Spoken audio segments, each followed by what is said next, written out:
ನಾನು ಹೇಳ್ತೀನಿ 2 ಸೆಕ್ಷನ್ ಇಂದ ಕೂಡ ಡಿಸ್ಟಿಂಕ್ಷನ್ ಬರುತ್ತೆ ಸ್ಟೂಡೆಂಟ್ಸ್ ಇದ್ದಾರೆ. ಬಟ್ ಸ್ವಲ್ಪ ಎಫರ್ಟ್ ಹಾಕ್ಬಿಟ್ರೆ ಅದು ಖಂಡಿತ ರೀಚ್ ಆಗುತ್ತೆ.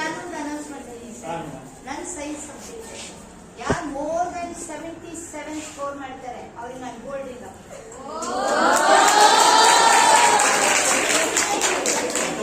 ಎಲ್ಲ ಒಂದು opportunity encouragement.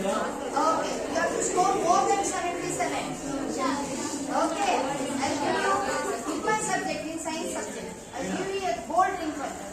Okay, keep it in your mind and study hard. ಹಾಗಾಗಿ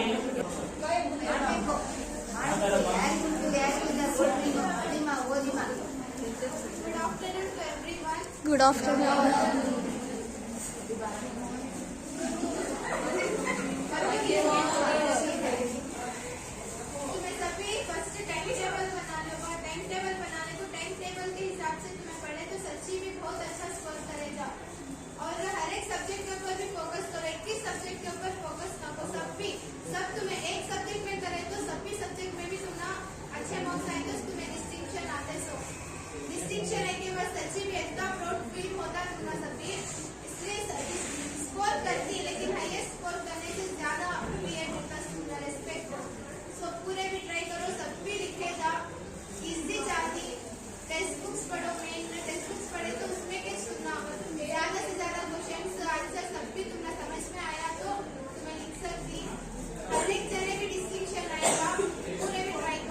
Inshallah.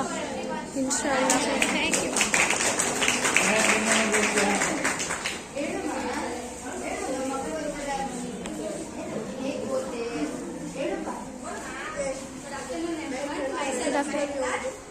मेरा परसेंटेज अच्छा नहीं था बट मैं इंग्लिश में हाईएस्ट स्कोर करी.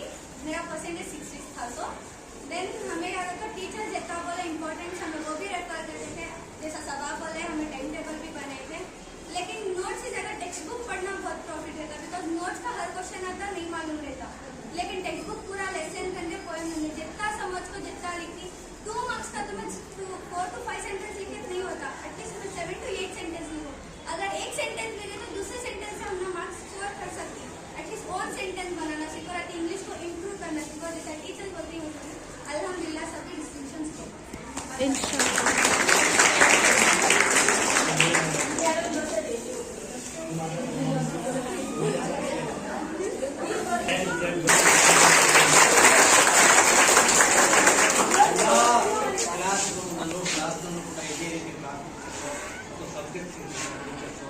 ಈ ರೀತಿ ಎನ್ಕರೇಜ್ ಕೊಡ್ತಾ ಬಂದರೆ ನಿಜವಾಗ್ಲೂ ಕೂಡ ಈ ರೀತಿಯ ಒಂದು ಒಳ್ಳೆಯ ಉತ್ತಮ ಫಲಿತಾಂಶವನ್ನು ಪಡಿಬೋದು.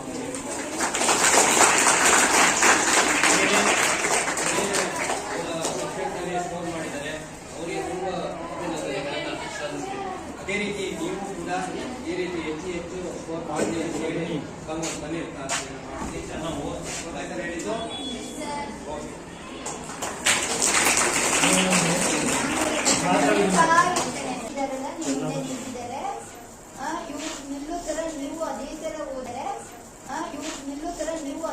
ಓದಿ ಸಾಕಷ್ಟು ಮಕ್ಕಳು ಇಲ್ಲಿ ಬಂದಿದ್ದಾರೆ.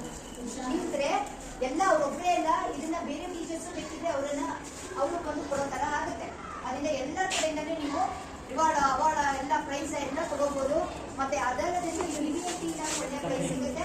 ರಿವಿಷನ್ ನಿಮಗೆ ಮೊದಲೇ ಹೇಳಿದ್ದೇನೆ 77 ನೀವೇನಾದ್ರೂ ಸ್ಕೋರ್ ಮಾಡಿದ್ರೆ ನನ್ನ ಸಬ್ಜೆಕ್ಟ್ ಸೈನ್ಸ್ ಅಲ್ಲಿ ನೀವು ನಾನಷ್ಟೇ ಕಣ್ಣು ಇಟ್ಟುಕೊಳ್ರಿ.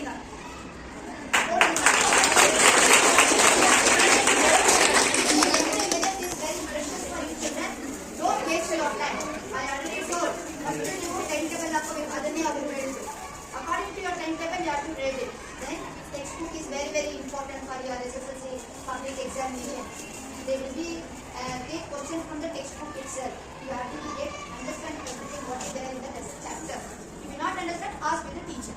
Okay, sir.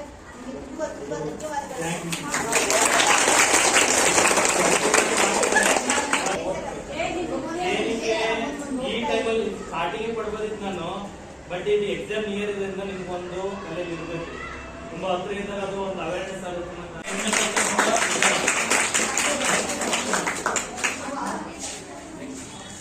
क्लिक कर भाई फोटो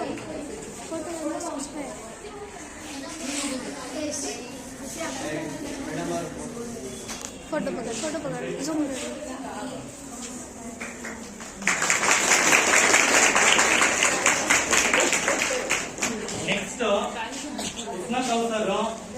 ತುಂಬಾ ಹೋಪ್ ಇಟ್ಕೊಂಡಿದೆ, ತುಂಬಾ ಭರವಸೆ ಇಟ್ಕೊಂಡಿದೆ ಡಿಸ್ಟಿಂಕ್ಷನ್ ಬರ್ತಾರೆ ಅಂತ.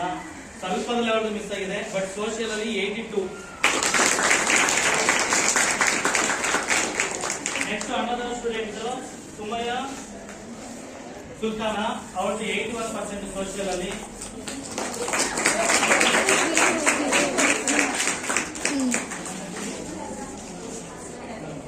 स्नैप है, स्नैप पे पकड़ना था, मैं भी स्नैप उसका यूज़ करती हूँ.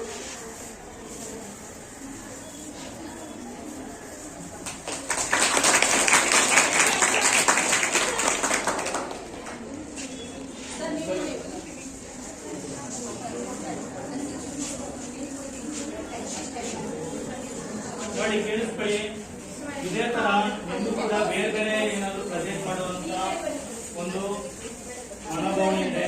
ನೀವು ಅದನ್ನ ಉಳಿಸ್ಕೋಬೇಕು ಅಂತಾನೆ ಒಳ್ಳೆ ಸ್ಕೋರ್ ಮಾಡ್ಬೇಕು. ನಾನು ಏನಕ್ಕೆ ಸರ್. ಮಾಡಿದ್ದೀನಿ ಅಂತಂದ್ರೆ ಹಾಗೆ ನಿಂತ್ಕೊಳ್ಳಿ.